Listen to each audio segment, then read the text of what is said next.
Welcome to Board Games Anonymous, the podcast of board gamers and the insane fun we have at the table together. This is Chris. And this is Anthony.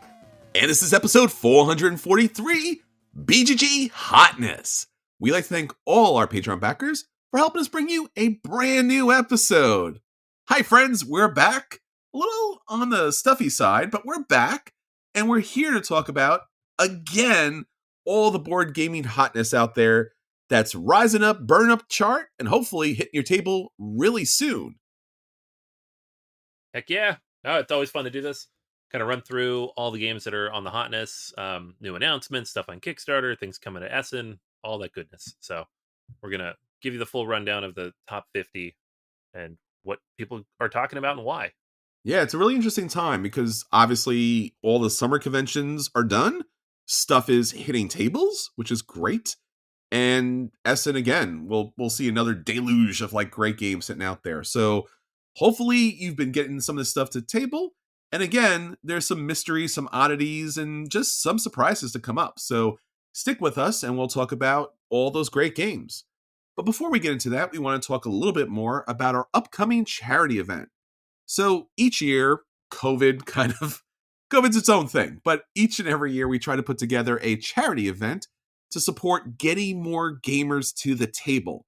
Now, last week we teased a little bit that we're going to have a charity event in Fanwood, New Jersey on November 4th. It's going to be a Saturday, and I just wanted to bring you a little more details, but it's going to be up on the website this week.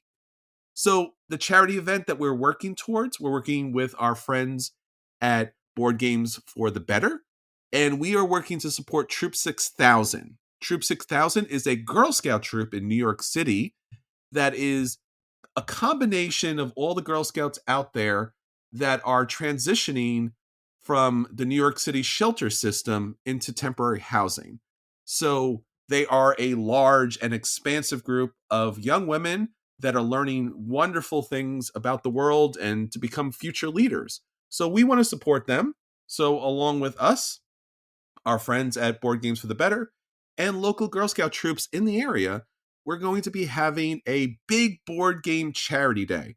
So there'll be an opportunity to win raffles, to sell your board games, because, some of us have a little bit more than we need, and to get some great games to the table, and of course, to support a great charity. So there'll be more details this coming week. So check out our website, boardgamersanonymous.com, for the full details. If you're available and in that area, please join us.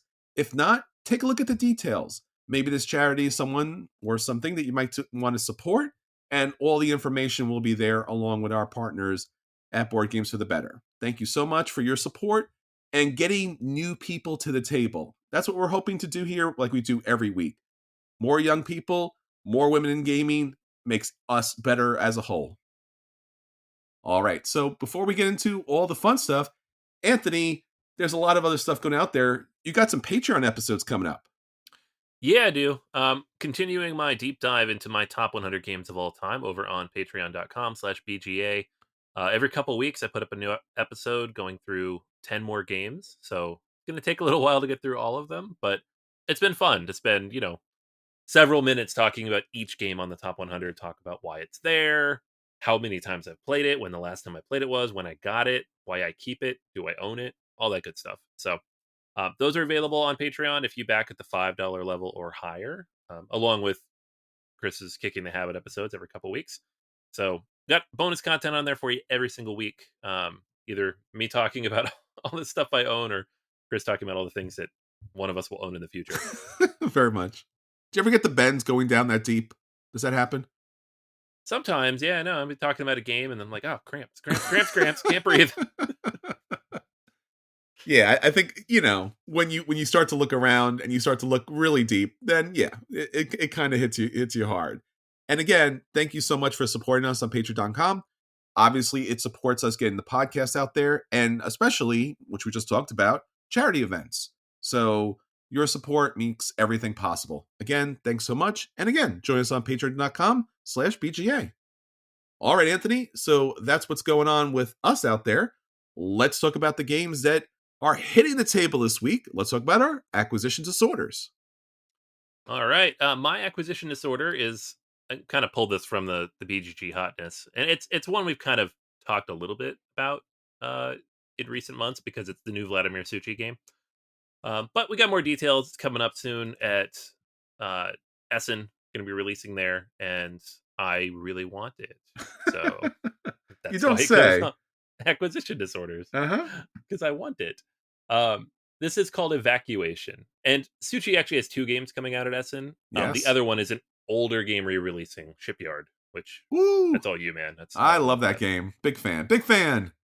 Yeah, so big Essen for delicious games coming up, and you know what? I'm all about supporting these guys because they don't go to Kickstarter and they release games at a reasonable price, Yes. and there's new ones every year, and whether it's one of my favorites or not, they're generally decent to good Yes. to amazing. So I don't know how you're doing it, Suchi, but good on you. Keep doing it. Yeah, I love it. So this is called Evacuation, and it is a space game, and it's got kind of that neon kind of look to it. It's very bright, which I think it's kind of the current aesthetic for space games. Is less dark, more bright. But this one's a little bit different than your typical space game, which almost exclusively they're 4X games.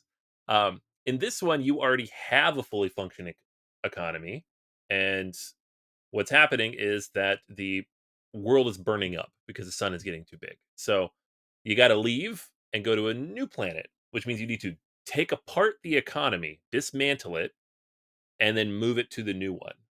So effectively, you have kind of like this reverse system, which Suchi is very good at because you have Last Will and the Prodigal's Club games that kind of reverse how you engage with the victory condition of a game.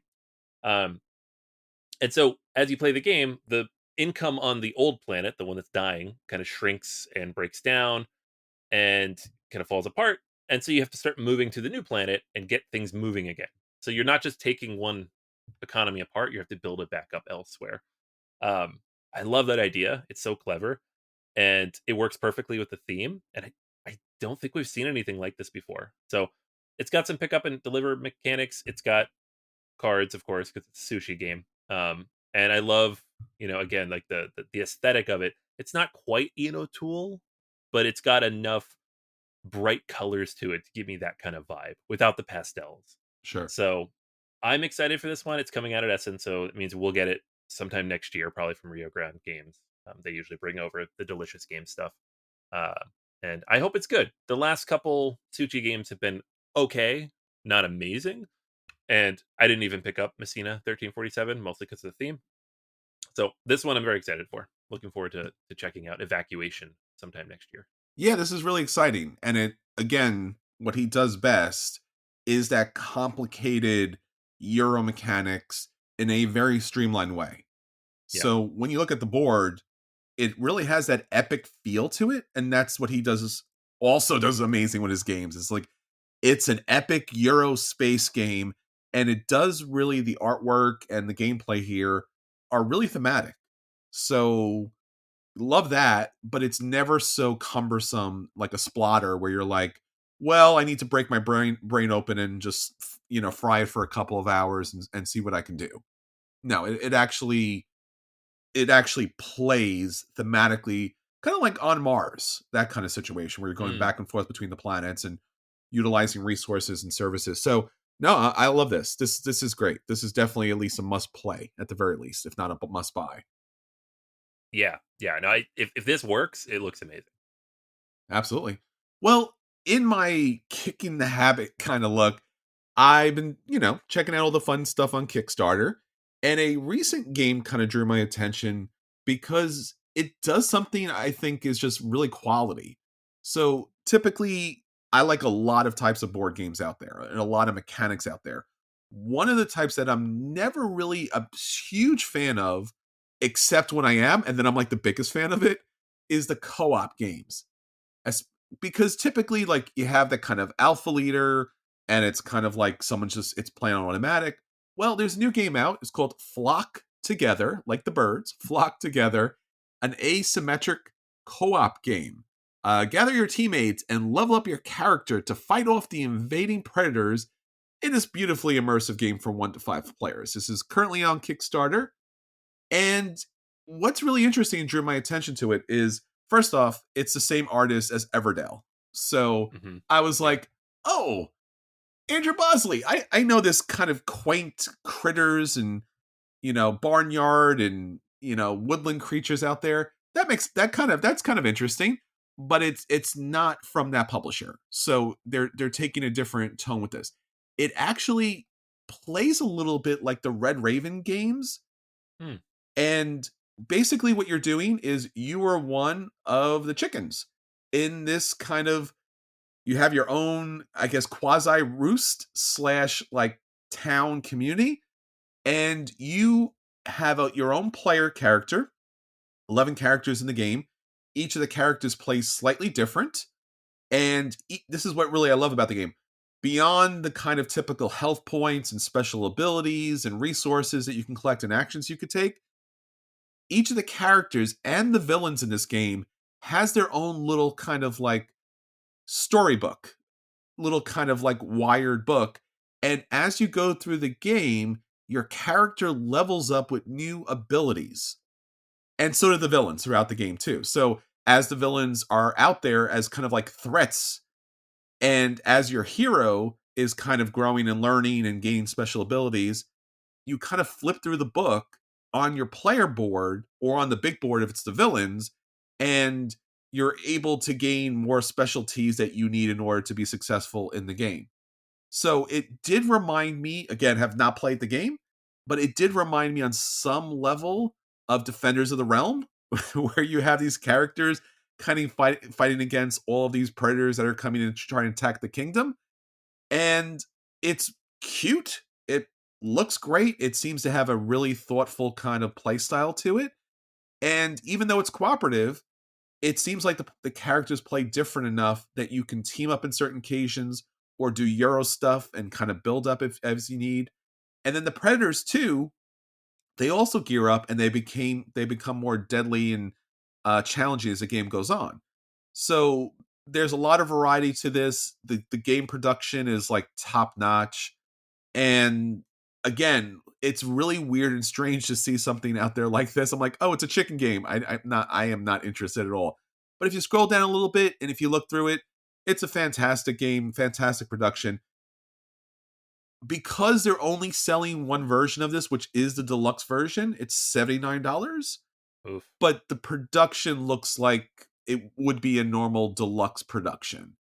So if you're interested in a asymmetric co-op game where you're upgrading and powering up your own particular hero characters and fighting against other kind of baddies while doing a whole bunch of Euro stuff, Flock Together is on Kickstarter and it'll be up there until Thursday, October 12th. It's cute looking.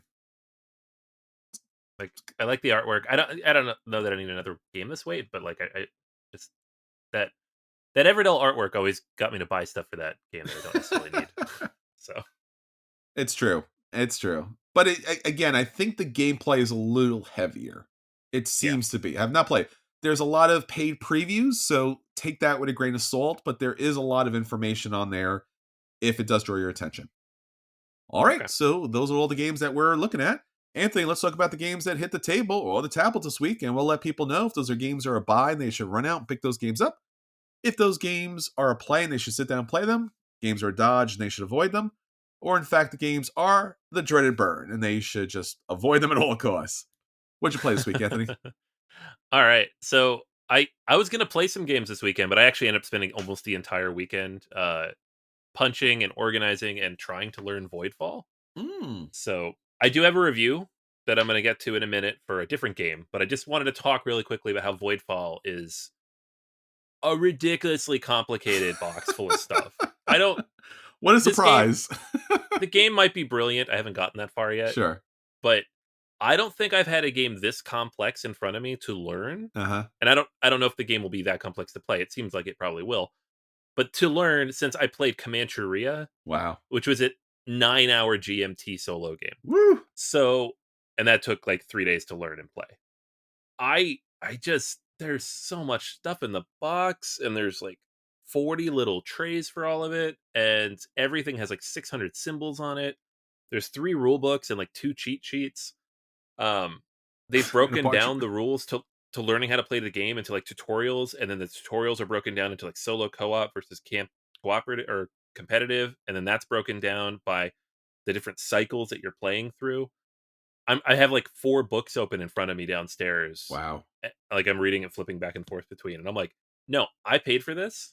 It was expensive, Yes. and I am excited to play it. I'm gonna figure this out. It's gonna take me all week probably, but I'm gonna figure it out. Jeez. So I'm just gonna say this now. Like if you're getting FOMO for this game, if you see people getting them in, and you do not like games like On Mars or Anachrony or Tricarion, just Hmm. don't bother. Like Yeah. I don't even know what it plays like yet, but I can just tell by the number of things Yep. in the box that this is not going to be a game for you. Um, it is a game for me because I love those things, but whew, man, the time to this is going to take time. It's Mind Clash. This is what Mind Yeah, Clash does. Mind it Clash does is. Mind Clash stuff. The thing is, though, like the last couple of games, I feel like they've been softening a little bit. You know, they had uh, like that Constellation game, that Septima sure. game. Those are lighter. Cerebria, not quite as mind breaking, but this one is like up there with Tricarion and Anachrony, maybe more. It's there's so much in the box. Um, and everything I've read has said, do not play this with the full 4 players. It'll Oh take no. all day. Oh It's like, no. That's not good. which I could see. Like, it seems like it's going to be a 3 or 4 hour game with 1 or 2 people. So I don't know that I would want to play with 4 people because it'd probably take all day, and I'd rather play Twilight Imperium. Oh, that's good. I was Um, going to ask. Yeah. yeah, but again, I don't have anything yet. I'm literally just reviewing the time it took me to. It. I just finished setting this up after lunch today. It's been 36 hours since I got it, so I will be learning it over the next few days after work, and hopefully by next time we record, I will have played at least the tutorial. We will see. There you go. Uh, it's exciting. I it's one of those games though that if I'm gonna play it with anybody, they're gonna have to come to me because the box is enormous and it Oh weighs like boy. 25 pounds. So, Chris, if you want to play Voidfall, you got to come over. Just saying. Ah. Well, Uh, I definitely want to play it, and I wanted to back it. Tool artwork. I love Mind Clash, even though they desperately need an editor. they do. Like you said, Astra and Septima, which hasn't come out yet, but I did back that. So, Hmm. and I think that's relatively mobile, so I will bring that to you if need be. There you go. And, but I don't know. Some of their games are just like dinosaurs on an island. You're like, awesome, because that's Mind Clash. They just swing for the fences, and I'm like, love that. And they're like, it's kind of vague, and it's 12 hours, and it's $20, and I'm like, I want to. Yeah, but I'm glad you did with Voidfall. I'm glad you're Yeah, I'm yeah. glad you're chipping away at it. I'm gonna learn it, and I'm probably gonna play it several times, even though it's gonna take many hours, because it's the kind of game that I know that if I learn it this week and don't play it for a month and a half, I'm gonna have to relearn it, and I don't want to do that. So I'm Gotcha. gonna try to internalize those rules as much as I can. Gotcha. All right, so that's what I haven't been playing. But what I have been playing, what I did get a chance to play, is Race to the Raft. So this is more cats on more islands. Yes, Chris, it is the quasi sequel to Isle of Cats. We're No. saving cats from a fire. Heck Uh-uh. yeah, All right, I'm down with that. I'm fine with that. yeah. All right, so Race to the Raft is a game. It's very simple. You have a tableau that you're going to set up at the beginning of the game. There's a book full of scenarios that tell you how to set it up. Unlike the Voidfall book of scenarios, this one makes sense and takes 5 minutes to set up. So that's nice. Uh, you set it up based on like basically the difficulty you want, and you then have to get a certain number of cat meeples to the raft before the fire consumes them. So on the plus side, everything's cute and colorful, and you have cats and you're trying to save them. On the downside, especially you have like an 8-year-old daughter, the cats can die. Oh my 'Cause god. No. if you fail, the cats don't make it to the raft and therefore are consumed by the fire. So keep that in mind if you're playing with children.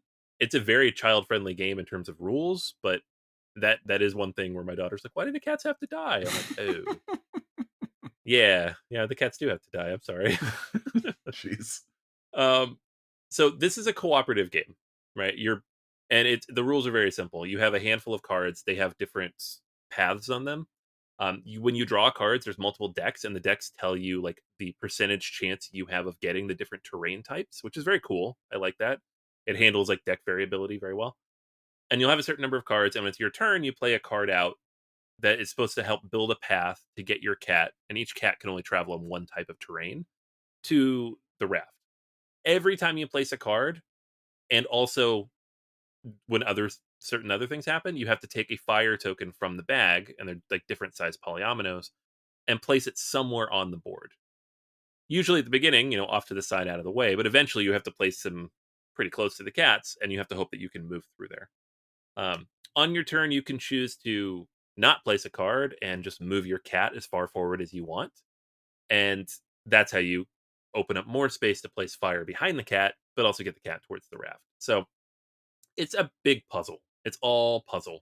You're trying to, as efficiently as possible, get the cats to the raft by maximizing the amount they can move in one go, but also not waiting so long that they get consumed by the fire.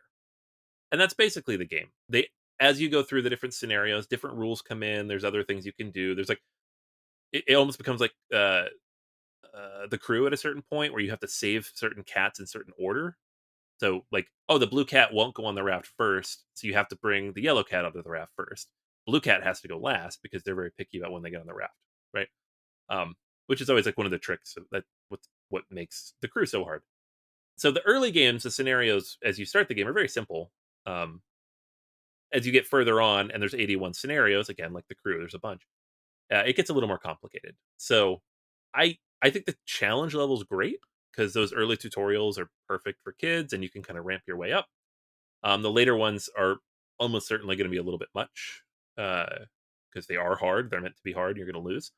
Um, the one thing I have an issue with in the game is like when you get into the cooperative rules, it has a lot of like ifs and thens about when you can communicate and how you can communicate, and you can do this and you can't do this. And when you're about to play a card, everybody has to be silent, but you have this token that you can sometimes play that lets you speak.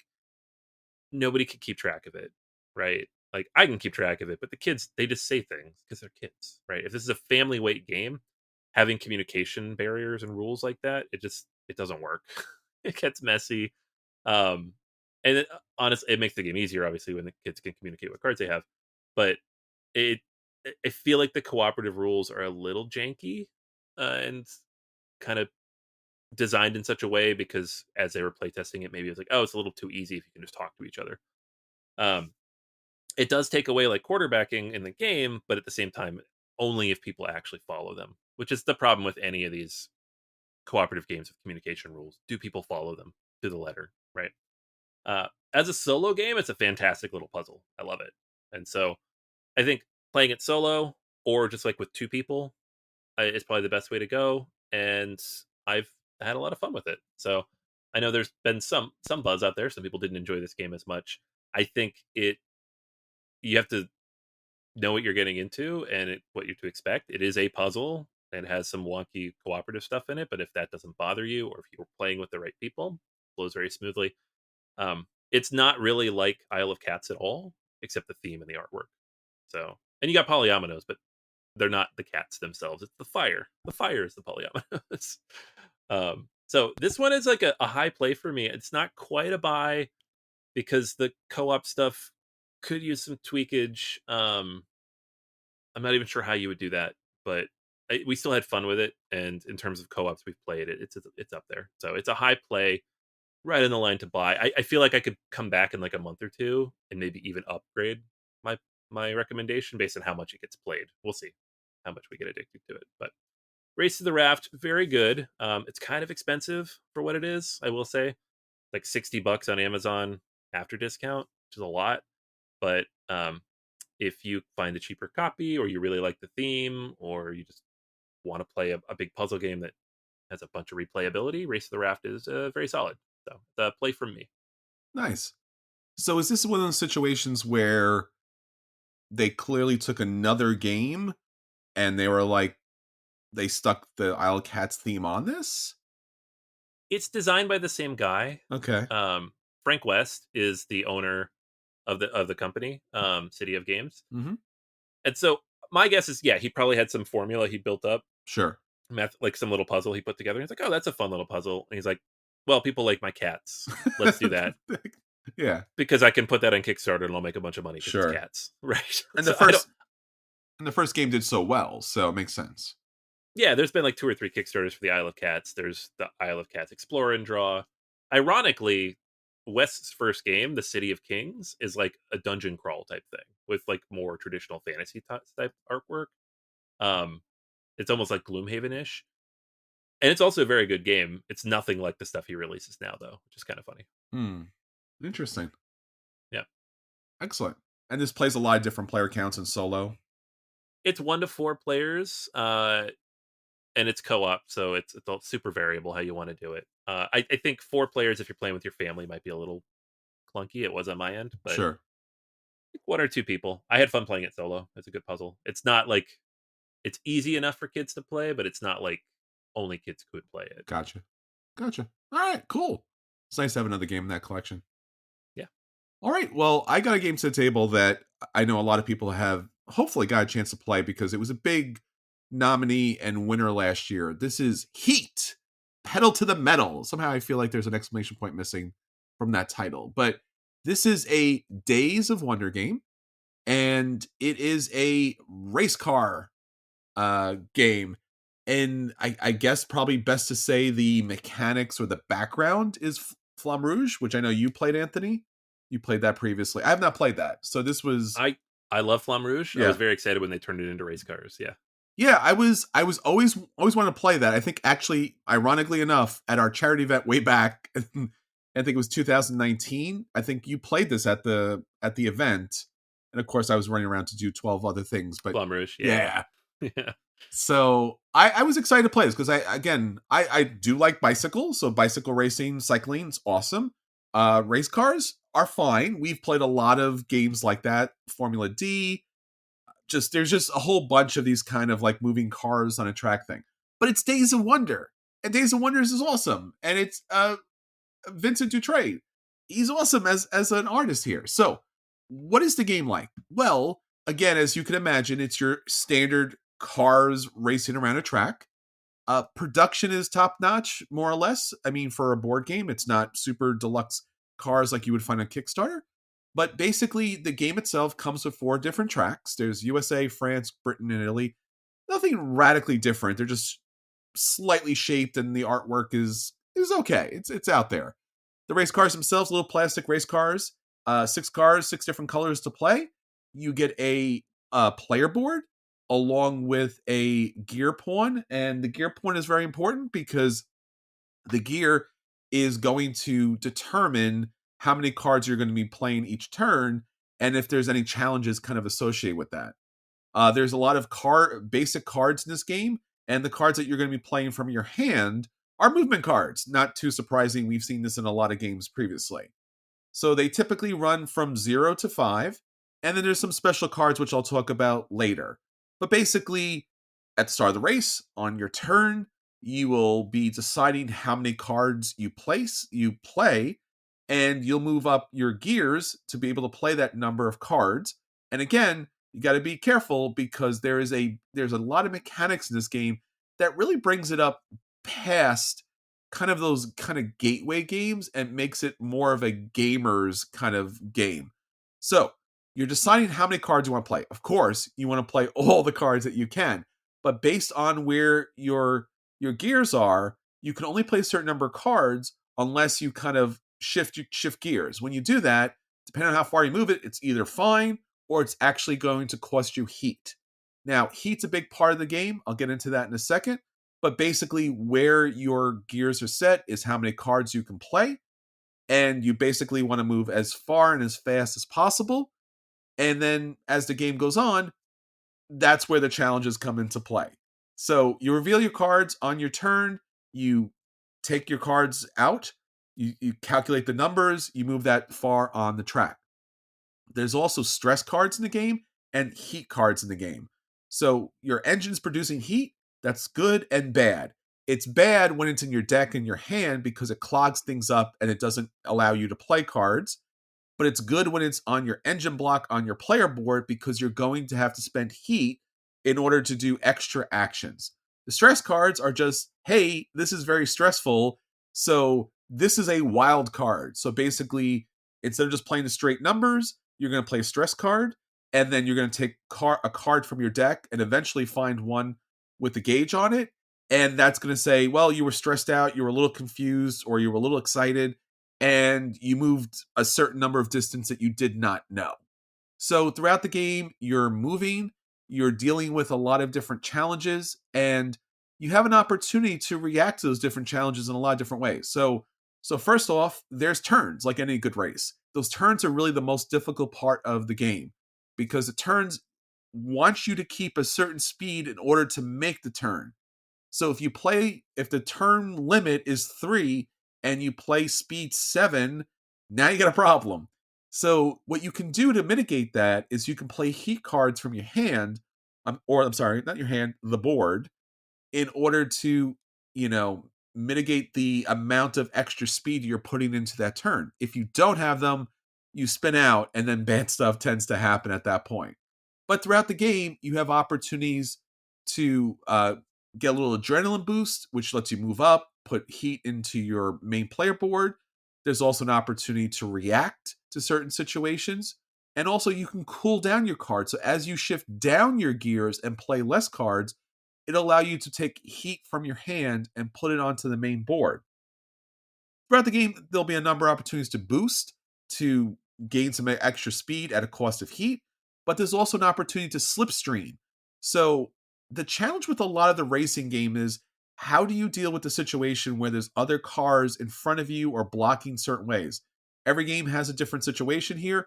This one allows you to just move through the other cars. Good, bad, I don't know.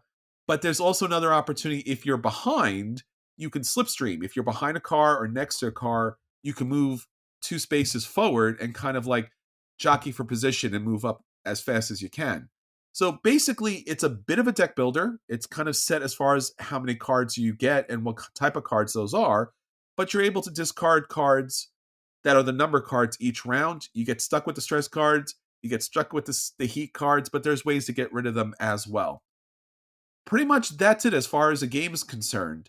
It's fast, it's light, and I don't mean this in a bad way. It's not light. We've played a lot of games. We played a racing game from GMT way back in the day. I don't know if you remember that game, Anthony.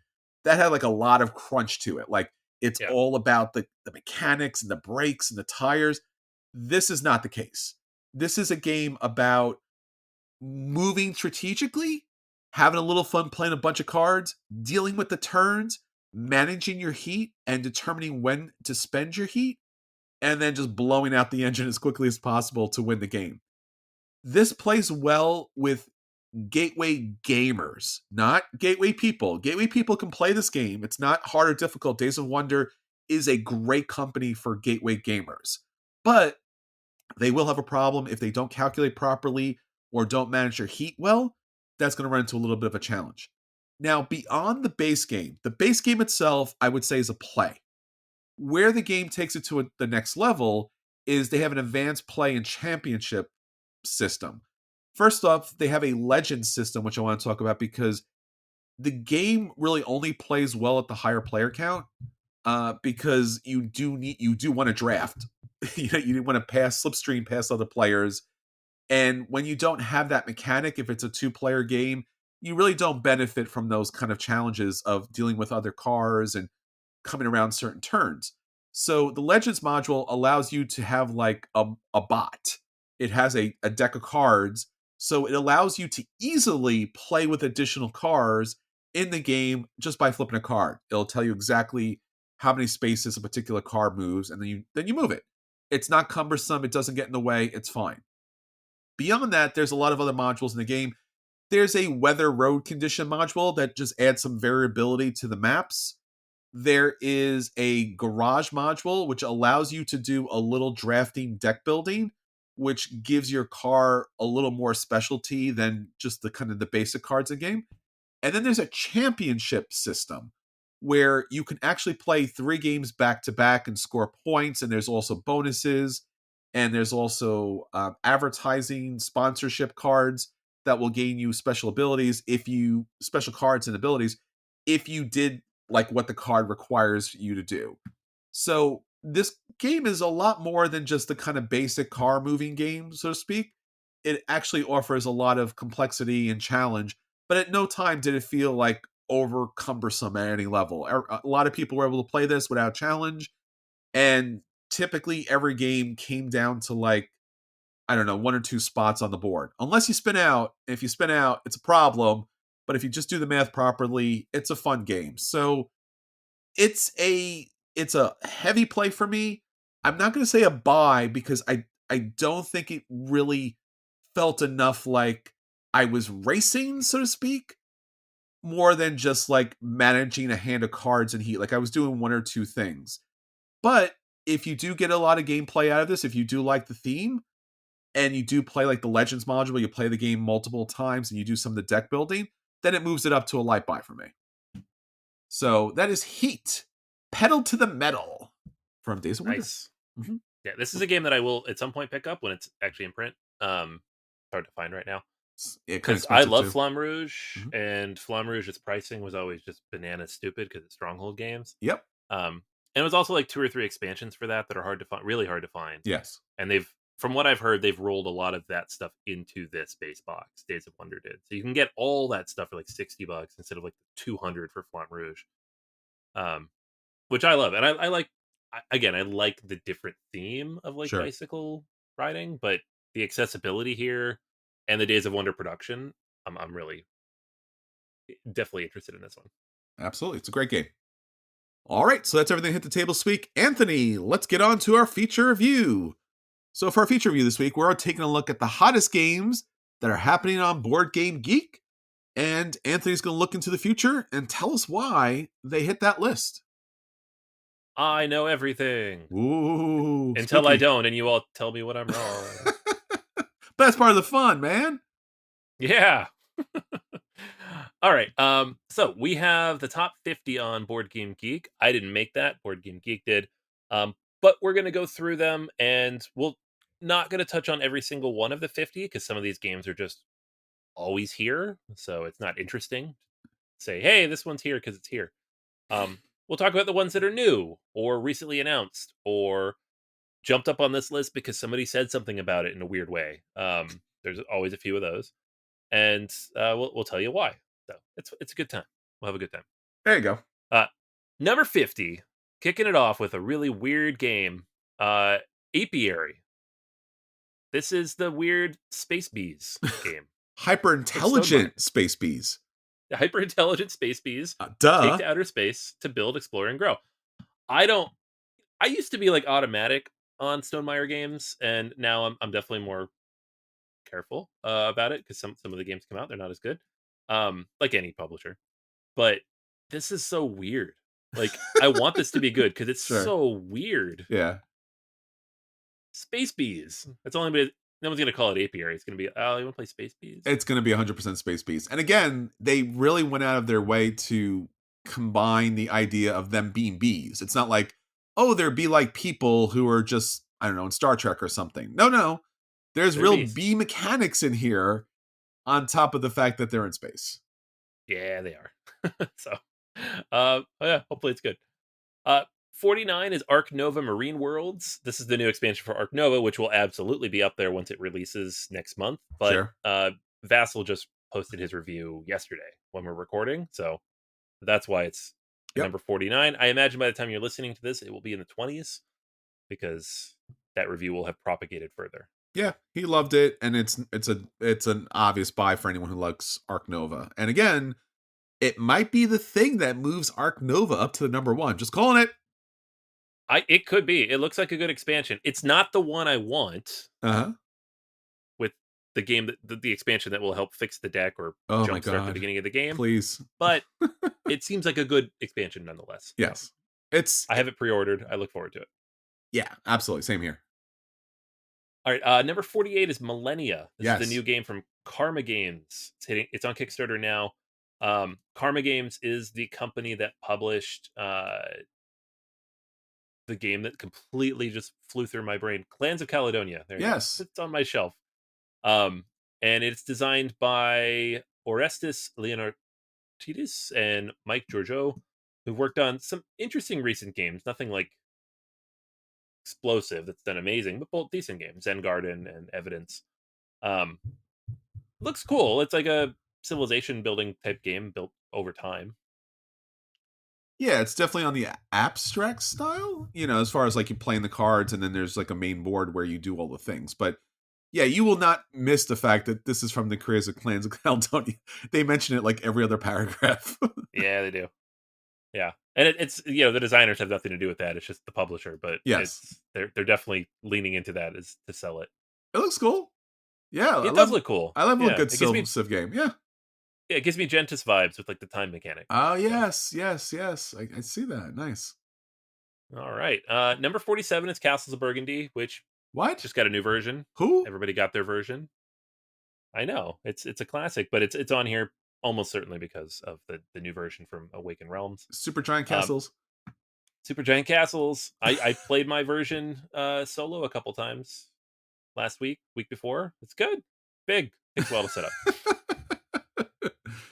We're gonna It's also never leaving the house. So we were talking about the evolution of space bees. What's the evolution of gamers that once upon a time they got their games and they went and they played somewhere, and now it's just like no, it's this hulking kind of gigantic thing that you either have to come to my place because I can't physically move it because it has a gravitational pull, or we're going to have to like evolutionary evolve to a point where we're going to have to like be able to carry these things somehow. I think we might need a new review scale. Like we'll give Oh, it a review. Oh, uh-huh. it's a play, but it's absolutely unplayable. I think the game is good, but it takes up too much space. It weighs 30 pounds, and the rules take 4 hours to get through. So no, you can't play this game.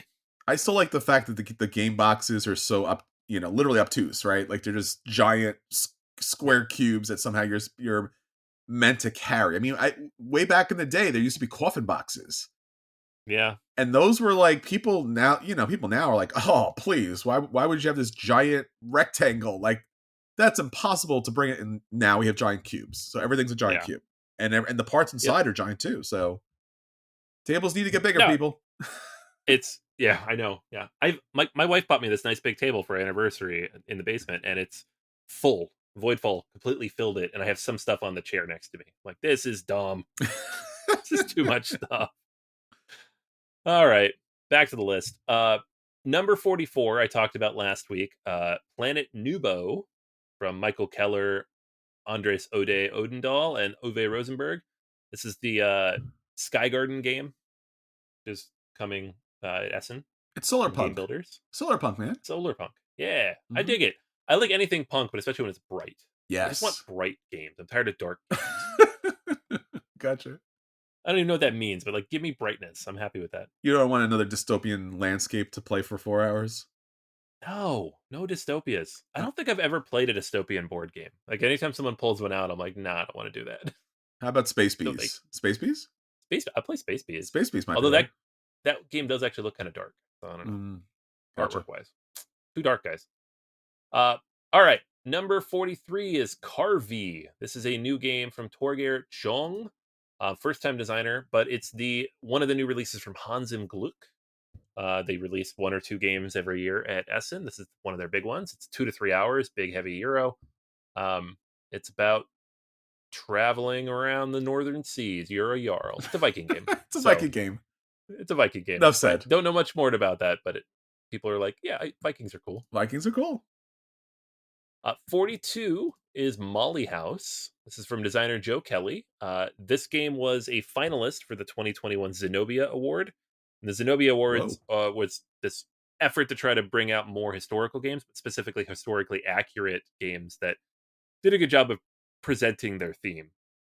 So Cole Worley and his company Whirligig Games is going to be publishing this, Nice. and that's amazing because it's good to see games like this getting pushed out. So Molly House is about players taking on the roles of gender-defying Mollies of early 18th century London.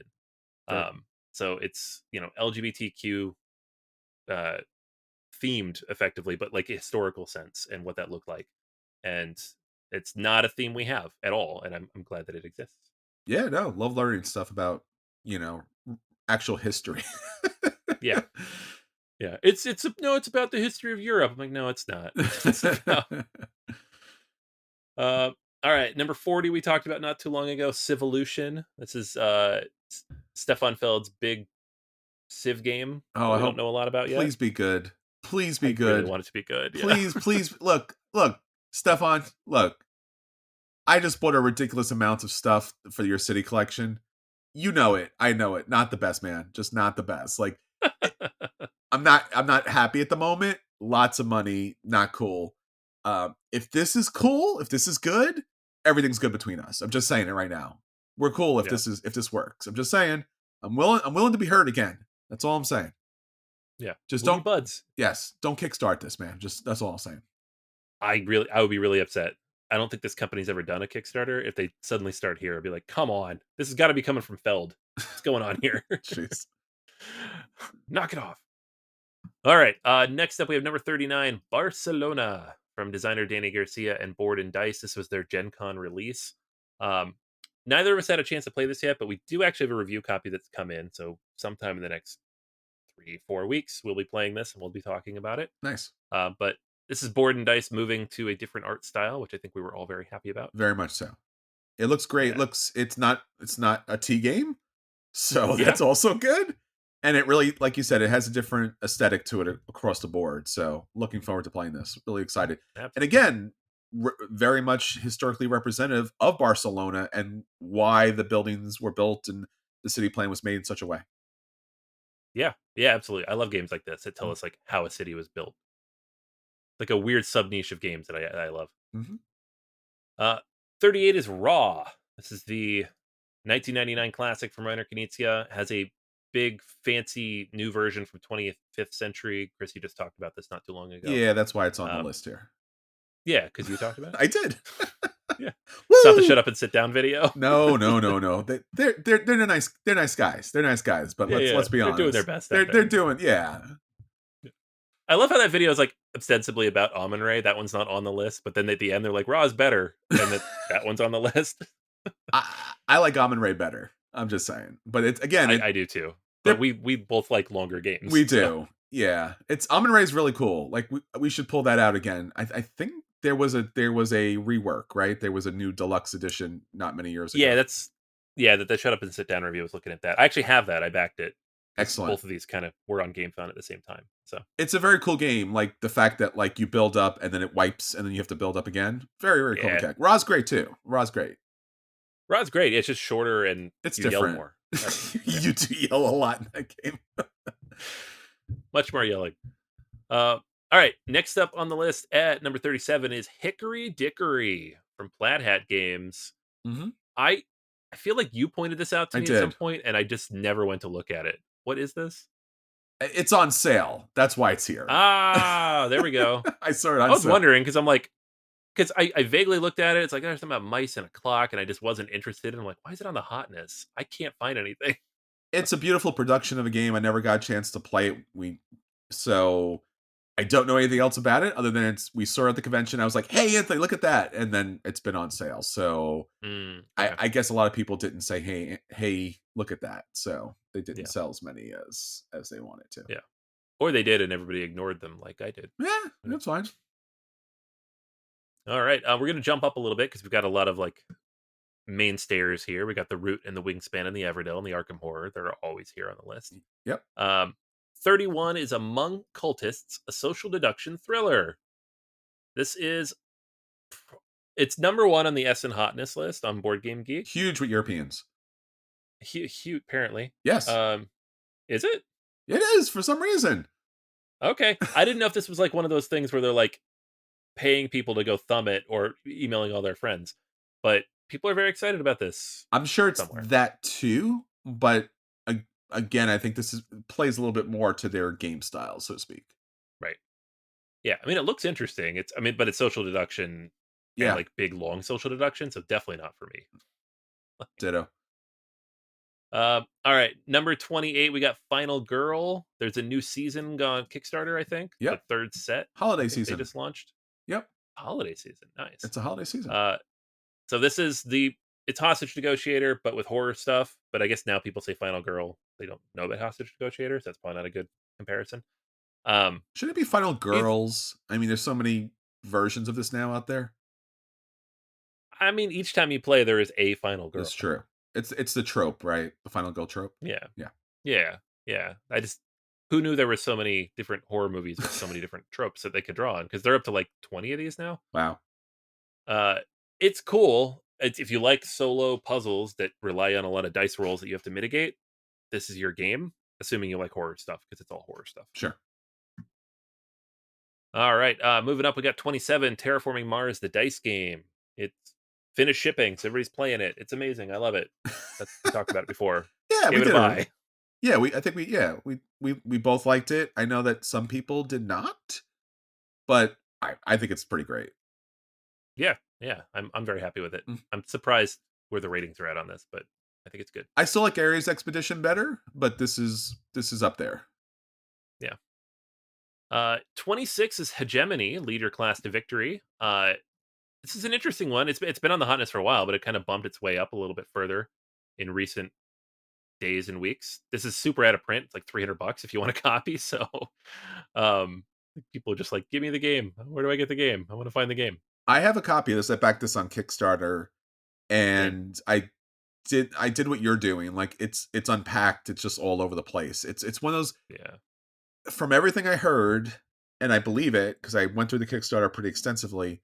And again, there's a lot of historical, economic kind of understanding and truth here.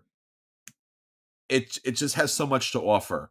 Problem is, it's 4 separate players, and you have to learn all 4 players to teach this. And really, people need to. It's one of those games. It's like it's truly asymmetric. Yeah, that's the barrier that I'm at with it too. Yes. I also have it. I've pulled it out twice and tried to learn it, and I was like, I don't have the energy for this right now. I'll come back. Gotcha. I will eventually come back. Number 25, Lost Ruins Varnak. We've got a new expansion that released Gen Con, so everybody's playing that. It's great. It's great. Love it. Reviewed it. Thumbs up. Hell yeah. Number 24, The Veil of Eternity. This is a new engine building game. I don't know. It's got animals. You're running around. You're trying to hunt monsters and tame them, get minions. Yeah, cool artwork. That's all I know about this game. Yeah. I think it's the artwork, which is pretty extraordinary here. So yeah, it's not coming from like a place of like strong design pedigree or lack thereof. It's just, it looks pretty. I think Z Garcia might have recently done a review as well, so that probably has helped him bump up a little bit. Dice Tower coverage will do that. Moving our way up the list, we have The Witcher Old World at number 20. This has been up there for a while, but they have a new release on the horizon from Go On Board. More Witcher content coming now that this has been fully shipped. Number 19 is Expeditions. This is it's a Scythe sequel, but mechanically it's not really at all. So it's a sequel in the world of Scythe is probably the best way to put it. We'll be talking about this one at some point soon. I do have a copy of it. Have played it a little bit, but not enough really to review it yet. It's an interesting take on that world. Number 17 is Life of the Amazonia. So this is a game in which you are in the jungle. You've got all these little amazing animal meeples, and you're checking stuff out in the Amazon with all its biodiversity, and it's got this like 3-layer track with the river flowing down. It's very pretty. Very, very pretty. Yep. So it's a meeple placement game, but it's a cool looking kind of thing that would only exist on Kickstarter. Number 16, Cascadero. This is re-implemented by Cascadito, and these are both coming from Reiner Knizia and Bitewing Games. They're going to be kickstarted, so there's 2 games actually coming here, and this was I don't remember which one came first, but they're both listing 2024, so it's a great mystery. But tool artwork over Reiner Knizia design, and kind of a medieval theme. So people are all about it. And one of the best box covers I've seen in quite some time. It's really pretty. Yeah, Tool just keeps outdoing himself. Number 15 is Nucleum. This is the new board and dice game. It's releasing at Essen from Simone Luciani and David Turchi. I've heard of them. You have? I have. Big fan. Yeah. Well, I'll Turchi to edit his games to be a little smaller on my table. This is like everybody's calling it like brass, but with Simone Luciani. I don't know if it's fully brass, but it's got roots and you're moving stuff around, and it's got all the tracks and whatnot that you get in a Luciani game. I just like it because it's got that bright green spirium color on the cover. It's kind of Yes. like that steampunkish Tesla style theme. So I'm excited to check this out. Moving up the list, we have number 13, Printing Press, which I honestly thought was like revamping Gutenberg, Which but it, I guess it's a separate game. weirdly enough, it's a separate game. How'd they do that? Yeah, I don't know. They're just like, let's do the exact same thing but different. And hopefully better. Yeah, so it's got a lot of the same aesthetic. It's got the same style of letters, obviously, because we're looking at the Gutenberg press letters, Yes. which they look like what they look like. Um, Artistically, it looks very similar. It's also coming from Grana. I'm not really sure what they're doing. Like, they're releasing a game to compete with its own game. It's Um, they're double down on the theme there. yeah, Vassal reviewed this last week, so I think it's probably why it jumped up. But it is coming out here this fall. Number 11 is Terraforming Mars because the designers of Terraforming Mars got in trouble last week for AI stuff. So, and they actually came out and said they will not be using AI in future projects. So we'll see how that goes. Like, who knows? Just hire Ian O'Toole. I mean, just do it. Yeah. Just do it. Yeah. Do a new. Just do what they're doing with Dune, right? Just do Terraforming Mars. Hire Ian O'Toole. Take all your expansions, throw them out, save Prelude, stick it in, and you're fine. I mean, just do it, man. I'll buy it again. I'll literally buy the game again if you do the right thing. I'm just saying. Yeah. Yeah. And you wouldn't even have to wait that long. Like 2 years, 3 years, $3 million. Easy. That's what I'm saying. Yeah. Number 10 is the Castles of Burgundy Special Edition. We talked about the Castles of Burgundy. This is the special edition. No news there. People got it. Special. Number 9 is Age of Innovation. I have this. I've been playing it. We're going to talk about it next week, hopefully. It's the third version of the Terra Mystica universe, but now you have technology. Ooh, fancy. Not quite, but All right. machines. Number 7. This one's interesting. Food Chain Magnates. What? They're making it.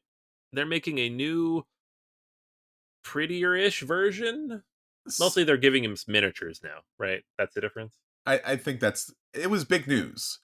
It was weirdly big news. And again, if you're not into the food chain magnet splatter spelling games, you don't know why it's big news, because Splatter has always, I don't know, I don't want to say always, but like prided themselves on like amazing game mechanics, but with a very, very, very bare down graphic design and artwork look to it. It's not bad, but it's not bad if you're a Euro game player who loves heavy games. Everyone else stays like a million miles away from it. So when they announced a partnership to actually produce a super quasi deluxe with new artwork and everything else out there, the internet went kind of crazy for a second, because again, Food Chain Magnet has been out for quite some time, has an expansion, and the production is probably their best production. Arguably, I don't even think arguably. I think it is their best production. The artwork, the graphic design, the little meeple pieces for the different, foods and beverages and stuff like that. It's good. So yeah, this was kind of surprising that they're going to do fancy version of it. I want to know what it's going to cost, because they say it's going to come with the expansion stuff. Yes, if you go buy the base game and the expansion now, it's $220 just for the old version. What are they going to charge for all the new stuff?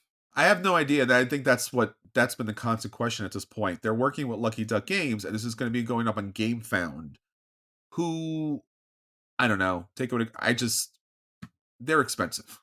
They're just typically a little more expensive than Kickstarter, which is, I guess, saying a lot. I mean, the artwork is out there. You can take a look at this online. It looks great, but I don't think the other version looked bad. I think the other version was very iconic because it was representing the time. So, and they've come out and said there will be 0 gameplay changes, so it's purely aesthetic. Yeah, if you look at this and you're like, this is really cute, I want to pick this up, more power to you. God bless and all those things. But if you don't know what you're in for, like, it's a great game, but it is crunchy, my friends. It is crunchy and mean. Oh, it is mean. So mean. It's super mean. Yeah, It's the kind of game where you could have a bad turn in like the first 40 minutes and you were stuck with that decision for the next 4 hours. Yep. So, which is fun. For some people. Kind of. Yeah. But if you don't like that kind of thing, don't buy it because it's pretty, because you're going to be unhappy with your choices. Yeah, again, if this was April 1st or around April 1st, I would think this was a joke. But nope. Again, nope. Put your think where everyone out there right now. What do you think this is going to cost? Is it going to be over 300? I think so. Okay, gotcha. I think they'll find some stuff to throw on the add-ons, like game mats or something. They'll make it $300. Gotcha. All right. Boo. Number 6, Heat Pedal to the Metal. You just talked about it. Woo! Great game. See, Great game. I tell you, man, we haven't even published a review, and it's already on the BGG Hotness. I know. See? How do they know? They know. See, they're calling you right now. Yeah. My watch is like, hey, to blow it up. They knew. Number 5 is an updated version of Yokohama, because Tasty Minstrel is, of course, out of business now. So other companies are getting access to those licenses. I like the original version of Yokohama from Tasty Minstrel. I don't know that I would want a new version. I have the original, but this is also pretty. So if you can't get the original, which is now out of print and very expensive, then by all means, this is great. It's a great game. Excellent. Number 4 is Evacuation, which I talked about top of the show. So, yep, that's on the radar. Number 3 is Voidfall, which I also talked about at the top of the show, and I'll be talking about next week, and the week after, and the week after, and eventually I'll play it. You're crushing it, man. Once I've learned it. Yeah, I am crushing it. Number 2, Lords of Ragnarok. This is here because, no pun intended, I mean, it did ship not too long ago, but no pun intended did a review where they skewered the game. Oof. Absolutely skewered it. One of the most brutal reviews I've seen in a while. Very fun. You should go watch it. But like use it as a jumping off point to skewer the whole crowdfunding model in general. Sure. Which we've talked about a bit, but I think EFCA does a really good job of condensing it and making it very clear what the problems are. And I agree with almost everything he said. Absolutely. So, have not played this. I did actually back it. I have it. Oh boy. Have not played it, but there's a good chance I never do now, because I'm like, I'm not going to take this out and bother to learn it if it's actually that bad. So, and number 1, ironically, is Dragon Eclipse, which is the new game from Awaken Realms. So, all that great publicity around Lords of Ragnarok doesn't seem to be hurting them. They're at like $2 million right now in GameFound. It is a 1 to 2 player game only, a card management game in this fantasy realm of all these dragons. It looks really cool, but EFCA made a lot of really good points about how their games are often just like this sprawling mess with no playtesting, and I was like, oh yeah, that has been my experience. So maybe I won't back this. Now that you mention it. Yeah. I have had that. So there you go. That's all of it. Wow. People do like the dragon miniatures, though. They are very pretty. I'm tempted, but they're also very expensive, so I'm also not tempted. Yeah, it's a thing. Well, that's everything for us this week. Until next time, this is Chris. And this is Anthony. And we'll save you all a seat at the table. Take care, everyone. Bye.